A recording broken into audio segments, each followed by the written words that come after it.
Ya, halo pemirsa dimanapun berada. Nah, nih hari ini saya berada di rumah produksi gitu ya, rumah produksi untuk snack ataupun makanan ringan. Nah, di sini ini namanya cookies kacang gitu ya, ini ataupun kue kacang gitu ya. Ini mereknya 3 Dita.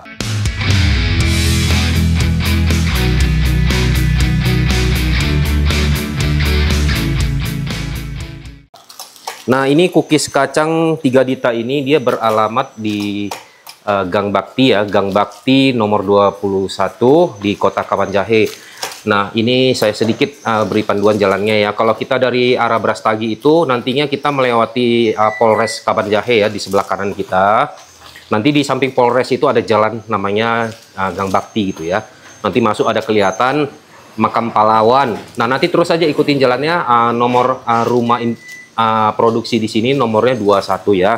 Di sini memproduksi ini. Nah, coba ini saya buka sedikit. Nah, saya tunjukin. Nah, ini dia. Nah, ini kue kacangnya ya, pemirsa ya. Nah, ini dia. Nah, ini saya contohkan ya, ini satu. Nah, ini kue kacangnya ini kan pemirsa. Ini saya udah pernah makan.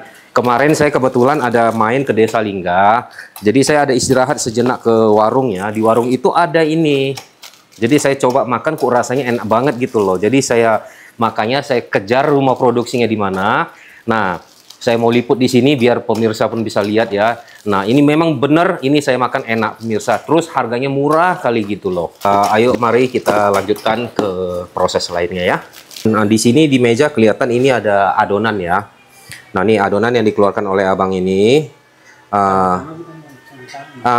Kak, ini adonannya ini berarti tinggal dicetak atau gimana ini Kak?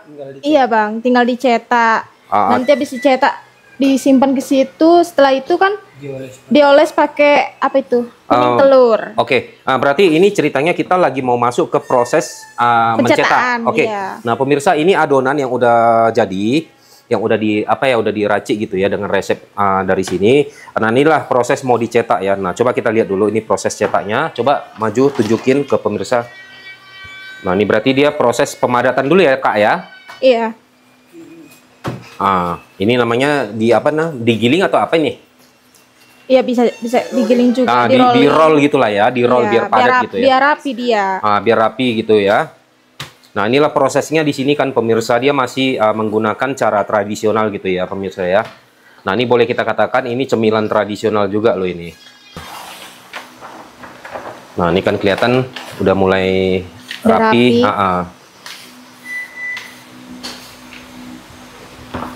Dalam satu hari Kak bisa ngadon berapa kali? Maksudnya cetak berapa kali? 4 bak ini. 4 bak ini. Satu bak ini berapa kilo rupanya Kak? 14 kilo. 14 kilo kali 4. Wah, berarti lumayan banyak ya? Iya. Ini proses pencetakannya pemirsa. Iya, Pak. Pencetakannya pun masih menggunakan manual ya, belum menggunakan mesin. Nah, jadi semuanya masih serba tradisional. Betul.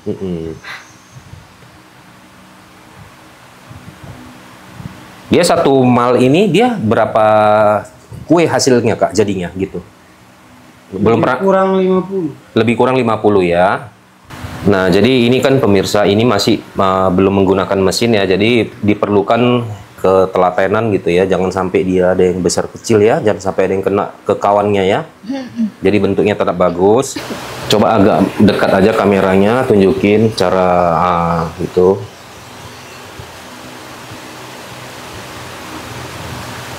Oke. Nah, sekarang proses diangkat ke atas talam ya. Iya, ke dalam loyang. Berarti ini Kak maksudnya nggak ditunggu agak padat atau gimana nggak ya? Enggak juga Kak. Nggak juga ya, langsung ya? Iya.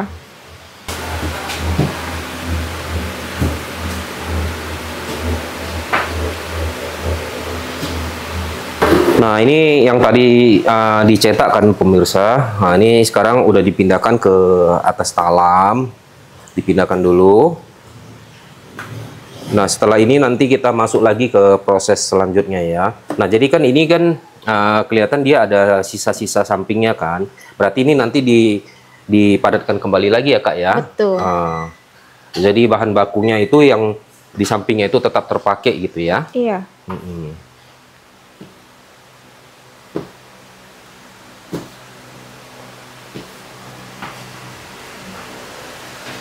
Nah, pemirsa di sini kan pekerjanya pun memenuhi standar kualitas untuk pengolahan kuliner ya ataupun makanan gitu ya pemirsa ya. Nah, tampak di sini abang ini pun dia menggunakan penutup kepala ya dari plastik gitu ya untuk mencegah agar rambutnya nggak jatuh ke produk makanan. Nah, terus kita lihat pun abang ini menggunakan sarung tangan plastik ya. Walaupun di sini pengolahannya masih secara home industry ya, bukan industri besar, masih rumahan, tapi di sini mengikuti standar untuk kualitas makanan gitu ya. Nah, oke pemirsa, ini kan udah masuk yang dicetak tadi ke dalam talam ya. Jadi ini proses untuk mengolesi kuning telur. Oke Bang, dilanjut Bang. Berarti ini diratain aja Kak ya? Iya Pak. Dia berapa kali oles Kak ini? Sekali aja? Iya. Habis ini dioles, diratakan. Terus baru dipanggang gitu? Iya. Oke. Jadi dia di bawahnya nggak dioles ya Kak, nggak dibalik ya? Perlu. Nggak perlu ya, hanya atasnya aja ya? Iya. Tujuannya apa sih Kak ini telur ini dioles? Biar terlihat cantik. Oh, dia kayak mengkilap gitu ya? Oh, iya betul. Nanti hasil panggang itu kelihatan bersinar-sinar gitu ya. Terus kan telur ini tentunya pun aromanya pasti ada nanti ya? Oke. Nah, inilah tahap pengolesan kuning telur.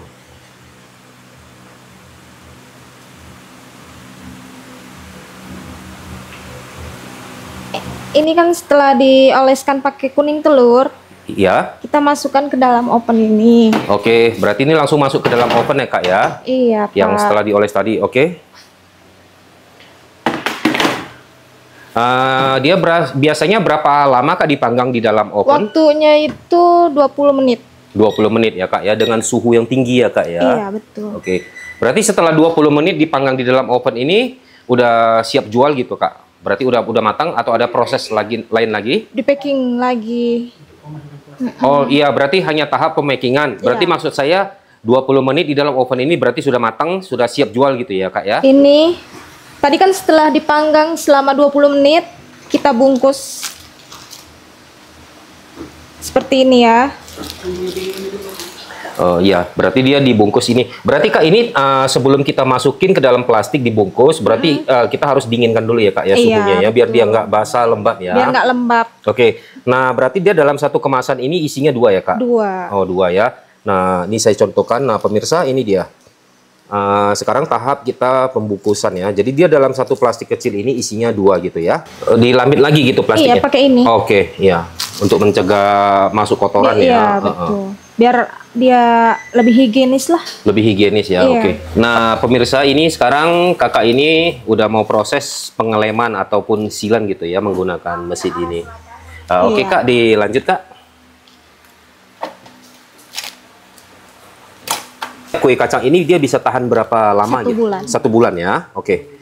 Nah pemirsa ini bisa tahan selama 1 bulan loh, karena ini pun dia kayak kering gitu ya Kak ya. Iya betul. Oke, nah di sini ya perlu saya sampaikan juga ya pemirsa ya, di sini seluruh makanannya tanpa bahan pengawet ya.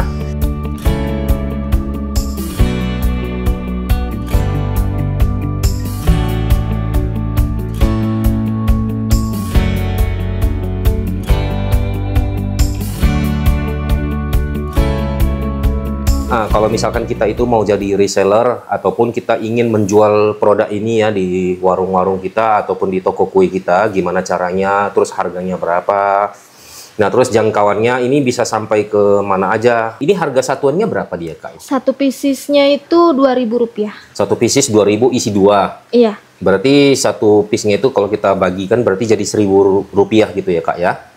Oke. Nah terus Kak ini jangkauan untuk pemasarannya sampai di mana aja Kak? Apakah masih Kabupaten Karo ataukah udah meluas sampai ke Kota Medan? Untuk sementara masih Kabupaten Karo. Oke, mungkin kedepannya pingin pengembangan juga ya? Iya. Ke Kota Medan, entah ke Binjai, entah kemana-mana. Iya. Pastinya mau juga ya? Iya betul. Terus ini kan dia kan bisa tahan selama lebih kurang 1 bulan. Iya. Jadi mungkin kalau pengembangan ke daerah lain lagi masih udah pasti bisa ya? Betul, masih bisa. Pemirsa nanti pemirsa yang dari luar Kabupaten Karo ingin menjadi reseller kue kacang ini, nanti bisa hubungi nomor telepon di sini. Nanti saya tampilkan di sini nomor handphonenya ya. Nah, nanti Google Maps-nya pun nanti saya lampirkan juga di kolom deskripsi gitu ya. Terus nanti kalau misalkan ada pembeli ataupun yang mau order dari Kota Medan, itu pengantarannya gimana, Kak? Ya. Oh, pengantarannya berarti melalui pengiriman bus atau ekspedisi gitu ya, Kak ya? Oke. Nah, untuk harga masih tetap di harga yang tadi ya, Kak ya, Rp2.000 per piecesnya ya. Iya, Pak. Satu box tadi isinya 25 pieces. Itu kan saya lihat ada packingan luarnya, itu berarti udah berikut dengan itu atau gimana? Lain lagi. Hmm. Pakai apa? Pakai Mika. Oh, dia pakai Mika. Iya, kalau nah, pengiriman luar. Ini saya ambil satu ya, Kak ya. Oke. Ini kenapa dia ada yang pakai box ini, Kak? Ini untuk apa? Jualan ya di kedai. Oh.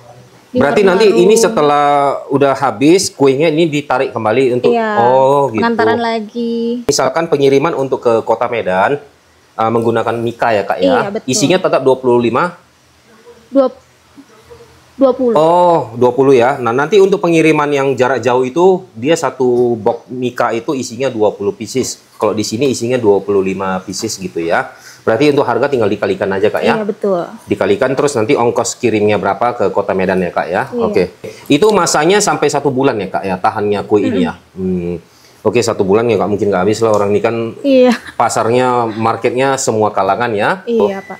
Harganya sangat murah sekali gitu. Jadi bukan hanya saja kita yang orang dewasa bisa membeli ini. Jadi untuk anak-anak sekolah pun masih sangat terjangkau sekali. Jadi buat pemirsa di Kota Medan, mana tahu nanti ada warung atau apapun ya, terutama untuk kantin di sekolah-sekolahan gitu. Ini boleh ini dijajakan di warungnya pemirsa gitu ya. Jadi di sini standar pengolahannya pun walaupun dia rumahan seperti tadi udah saya tunjukin, mereka itu menggunakan pembungkus kepala, sarung tangan plastik untuk menjaga agar tetap higienis gitu ya. Nah, Kak, ini di sini hanya memproduksi kue kacang aja, yang lain belum nggak ada gitu. Ada. Apa aja produk di sini, Kak? Ada bolu, ada snack-snack lah. Bolu ya. Iya. Totalnya di sini ada produksi berapa macam? 9 macam ya di sini ya, Kak ya. Cuman hari ini lagi produksi kue kacang aja gitu ya. Ini untuk setiap harinya. Oh, berarti bolu itu ada pesanan doang? Iya, betul. Oh, pre-order gitu ya. Nah, pemirsa di sini bukan hanya tempat memproduksi kue kacang aja ya. Nah, ini contohnya ini saya tunjukin. Ini bolu apa tadi namanya lupa? Bolu tape. Bolu tape. Nah, ini mungkin pemirsa bisa lihat ya. Nah, ini adalah bolu tape ini ya. Nah, ini bolu tape. Bolu tapenya pun kelihatan sangat menggiurkan gitu ya. Ini keseluruhannya pun prosesnya sama ya, masih secara tradisional gitu ya. Oke, nah di sini pun ada satu lagi. Ini namanya roti kopi. Jadi roti ini dia rasa kopi gitu ya pemirsa ya. Nah, jadi untuk kedua produk ini, kedua macam produk ini kan, ini sistemnya dia pre-order gitu ya. Jadi ada pesanan baru dibuat gitu ya pemirsa ya. Nanti pemirsa manakala berminat, langsung aja ya hubungi nomor telepon nanti yang saya lampirkan gitu ya. Nanti misalkan di video itu nomor teleponnya nggak muncul ataupun hanya muncul sebentar, pemirsa bisa cek aja di kolom deskripsi ya, lebih detailnya gitulah ya. Pokoknya di sini ada memproduksi berbagai macam juga lah ya, bukan hanya kue kacang. Cuman yang untuk keseharian yang rutin diproduksi di sini adalah kue kacang ya, Kak ya. Betul. Nah, oke. Jadi untuk selanjutnya mau pesan kue apa bisa by phone aja nanti hubungin ke sini. Mungkin nanti ke depannya kalau misalkan ada konsumen yang mau request bolu ini, bolu itu bisa juga dibuat. Bisa? Bisa ya. Gimana tahu dia mau request, Kak, bisa nggak buat bolu ini? Ya udah, itu nanti tinggal bagaimana mereka dengan kakak aja ya di sini ya. Betul. Yang penting mereka ada menghubungi nomor dulu ya, Kak ya. Iya. Oke. Nah, jadi ini kita tutup dulu ya pemirsa ya. Oke, Kak, ini Kak, usaha ini udah berjalan berapa lama? 4 tahun. 4 tahun ya. Iya. Oh, dari awal sampai sekarang masih tetap di sini ya tempatnya ya. Dulu hari itu kami Bunuh Raya, tempat siapa ya di Bunuh Raya, lalu pindah ke sini. Masih di Kabupaten Karo juga ya. Oke. Berarti ceritanya ini resep pun udah lama ya, bukannya memang mulainya produksi ini lebih kurang 3 sampai 4 tahun, cuman kan resepnya ini udah lama ya dikembangin gitu ya Kak ya. Oke. Untuk saat ini target kue kacang itu dia di Kabupaten Karo ini kalau dalam per minggunya itu bisa berapa pieces Kak itu keluar? Sekitar 269 satu minggu. 269 kotak 270. gitu ya? Iya. Oh, udah lumayan banyak juga itu ya. Nah, terus dia ini produksinya ini Kak, dia dimulainya dari pagi sampai sore lah ya? Iya. Setiap hari gitu ya? Setiap hari. Kalau untuk area Kabupaten Karo berarti ada sistem pengantaran, delivery atau mereka itu jemput atau gimana? Delivery. Oh, kalau untuk Kabupaten Karo ya. Oh, kalau ke Medan nggak mungkin ya, terlalu jauh ya. Nah, pemirsa, mudah-mudahan ya dengan video ini nanti bisa agak sedikit membantu inspirasi pemirsa itu mana tahu ya mau berwirausaha ya, kecil-kecilan buka warung gitu. Jadi udah tahu apa produk yang bisa kita jual di warung kita ya. Jadi produknya ini kan, kue kacang ini kan pemirsa, ini saya rekomendasikan sangat cocok ya kalau misalkan pemirsa itu memiliki kafe ya, tempat nongkrong gitu ya. Karena setiap orang yang minum kopi itu pasti ada cemilan, udah pasti itu ya. Karena minum kopi tanpa cemilan itu sangat hambar. Jadi saya rasa ini untuk di stok di kafe ataupun di warung rumah makan pun sangat bagus sekali. Kayak cemilan-cemilan gitulah ya. Iya. Jadi ada apa lagi Kak kira-kira tambahan dari Kakak mengenai produk kita ini? Mungkin udah selesai. Udah ya, itu Iya. aja ya. Nah oke, pemirsa. Jadi sekian ya tayangan video ini walaupun singkat, tapi intinya di sini saya udah merekomendasikan sebuah tempat rumah produksi untuk kue kacang yang enak walaupun murah ya. Jadi kita itu kalau makan makanan itu jangan dipandang harga, karena yang kita makan bukan harga, yang kita makan adalah kualitas. Oke, semoga video ini bermanfaat. Our hearts beat to the city streets. We began to feel the fire.